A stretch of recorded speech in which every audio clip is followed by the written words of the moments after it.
Nako, patuloy ho na umiinit yung iringan sa pagitan po ni na Manila Congressman Joel Chua ng 3rd District at ganyan po itong si Manila Mayor Isko Moreno Dumagoso. Ito'y kaugnay pa rin yung pinakahuli na ginawa po ni Yorme na kung saan ay ipinadlock at ipinasara ito hong isinasagawang konstruksyon ng isang gusali diyan po sa Santa Cruz, Maynila. At una ho dyan ay naku, napamura nga ho itong si Yorme dahil sa galit ho at wala hong building permit. Pati yung dinomolish ho, yung lumang gusali ron, walang demolition permit. At eto, pakinggan ho natin mga kababayan at meron pong agad na sagutan ng dalawa. Yung una nating vlog sa ating channel ay napamura ho doon si Yorme. At ngayon ay sumagot na ho ito pong si si Congressman Joel Chua na kung saan ay wala raw siyang alam dito. DPWH daw po dapat ang sisihin ni Yorme. Ito ho, pakinggan ho natin. Po yung DPWH ang kanyang sitahin sa sinasabi po niya mga requirement. Ang trabaho namin po bilang congressman ay mag-propose lamang. Alam po ninyo, this is not about Isko Moreno or Joel Chua. This is about the City of Manila and the people of City of Manila. Dapat po kami, ang local government at ang national government ay nagtutulungan para nag-iisip po ng mga makabuluhang proyekto. Wala po siyang ginawa kung hindi gibayin ng gibayin yung mga ginagawa po namin. Okay, so yun po ang pahayag ni Congressman Joel Chua. Ito'y kaugnay ng naging banat ho ni Yorme na kung saan ay ipinasara at pinakumpiska ito hong mga equipment na kung saan ay nagsasagawa ng konstruksyon dyan po sa distrito ni Congressman Chua. At matapos niyan ay agad na bumelta rin. Si Yorme talagang nagkakainitan ho ang dalawa, no? Kahit na weekend ay ito hong si Yorme ay agad na nagsalita at agad na binlangka ito pong si Congressman Joel Chua. Pakinggan ho natin mga kababayan. Taong bayan, ang tanong naman namin ngayon, paano kayo nakapag-demolish ng property ng gobyerno sa mga congressman na nag-excuse ngayon na manggagawa lang daw sila ng batas? Nabisto lang kasi kayo. Nabisto lang kayo. Kung hindi kayo nabisto, walang problema. Nabisto kayo, iyakin kayo. Kaya yan ang nangyayari. Pagka kayo makapag-akusa, wagas. Kami hindi nag-aakusa. Ayan, yan. Bakit pag ang congressman na nagpapagawa, true, DPWH, siya naman din na may sinabi, di ba? Inamin naman niya. Bakit walang permit? Pag congressman, exempted. Pag meron na pong batas na ganoon, kikilalanin natin. Pero yung batas kay Juan de la Cruz na nagpapagawa na maliit na bahay, nire-require mag-permit. Ganon din yung batas sa mga pagawaing, lalo na yan, building. Dahil yan, pag may nangyaring masama dyan, na mananagot dyan, lokal na pamahalaan. Ang taong bayan.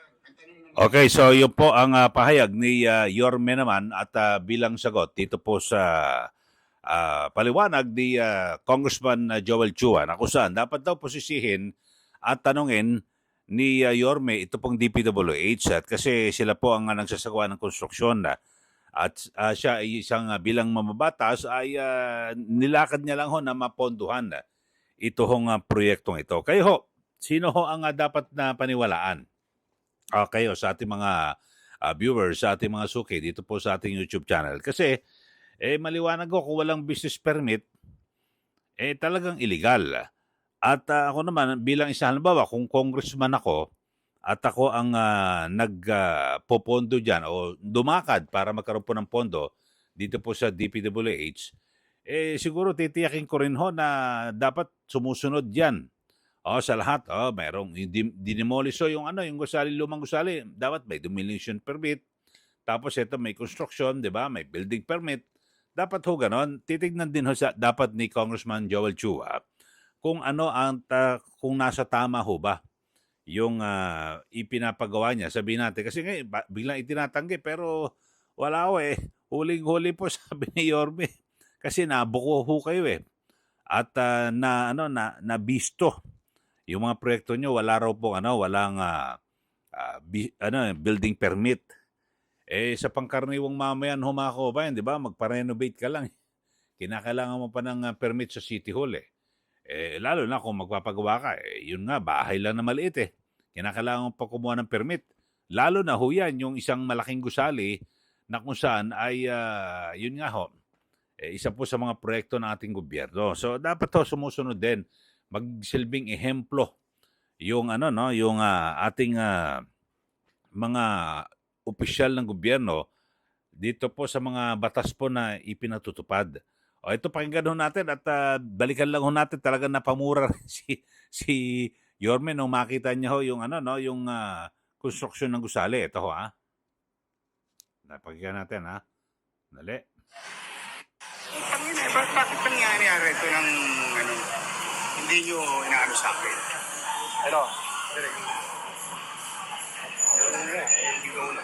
Lahat ng kumpis kayo nyo. Walang permisya property to the city. Penalize nyo lahat ng mga gamit nila dito. Hindi na ako matutulog. Wala na talagang gobyerno. Kanya-kanya na lang. Kami ng mga congressmen yan.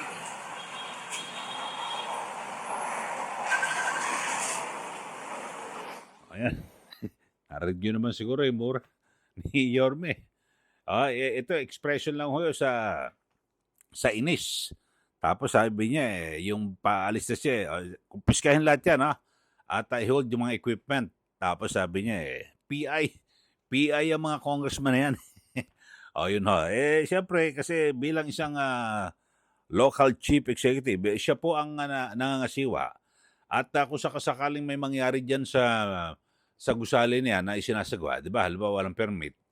Ang puputukan din ho dyan, LGU yung mayor, di po ba? At baka sabihin, bakit mo pinabayaan na isagawa yung construction niyan, walang permit? O ngayon, may bumagsak. O may na-aksidente, di ba? Delikado. So, sila rin po ang sisihin. Kaya, ganun na lang ginagawa po ni Yorme, na kung saan ay talagang tinitiyak niya na dapat ho nakasusunod sa batas. Dahil siyempre bilang abogado, ito pong si Congressman Joel Chua, dapat alam niya po yung mga batas Di po ba? At magsilbing ehemplo, magandang ehemplo para po sa publiko, sa taong bayan, di po ba? Na sumusunod sa batas. Ano ba ang batas? Pag magpapatayo ka ng gusali, may building permit. Kung magde-demolish ka, may permit din ulit yan sa City Hall. Ganun ho yun di po ba? Okay, so sa mga bago lang po sa ating channel, sige mag-comment na po kayo. Sino ba ang tama rito? Sino ba ang dapat na gawin? Kasi sabi po ni Congressman Joel Chua, tahol ng tahol itong si Isko ang dapat hong mali naman ang tinatahulan. Dapat ang tahulan daw yung DPWH kasi yun daw po ang nagpagawa. Yun mamabatas daw po siya. Pero kung siya ang nagpapondo dyan, siyempre, akuin niya na project niyan, di po ba? Okay, so yun lang po mga kababayan. Maraming salamat po sa inyong pagsubaybay at huwag niyo pong kalimutan na mag-subscribe sa mga bago lang po sa ating channel, i-like at i-share. Maraming salamat.